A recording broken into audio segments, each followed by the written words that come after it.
যারা ডক্টর মোহাম্মদ ইউনূসের প্রভাব সম্পর্কে, রাজনৈতিক প্রভাব, ব্যক্তিত্বের যে প্রভাব সম্পর্কে জানি না, বিশেষ করে আমাদের যারা ওই গলির রাজনীতি করি, স্থানীয় ওয়ার্ডের রাজনীতি করি, বাংলাদেশের গতানুগতিক রাজনীতি করি, তার প্রভাব সম্পর্কে জানি না। তার প্রভাব কতটুকু এটা ভারত জানে।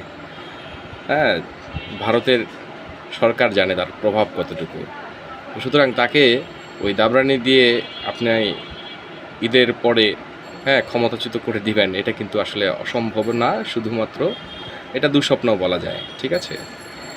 তো যারা ভাবছেন সংস্কার ব্যতীত জাতীয় নির্বাচন হয়ে যাচ্ছে বা স্থানীয় সরকার নির্বাচন হয়ে যাচ্ছে, তারা আসলে আমার মনে হয় যে বোকা স্বর্গে বাস করছেন। ডক্টর মোহাম্মদ ইউনূসের প্রতিও আবেদন যে অবশ্যই বাংলাদেশের মানুষ সংস্কারের জন্যই জীবন দিয়েছে। রাষ্ট্রের প্রতিটা বিষয়ে সংস্কারের আওতাধীন, তার মধ্যে অন্যতম অবশ্যই সংবিধান, নির্বাচন ব্যবস্থা, স্পেশালি হচ্ছে সংখ্যানুপাতিক নির্বাচন ব্যবস্থা। এইটা অবশ্যই আমাদের বাংলাদেশের মানুষের জন্য প্রয়োজন।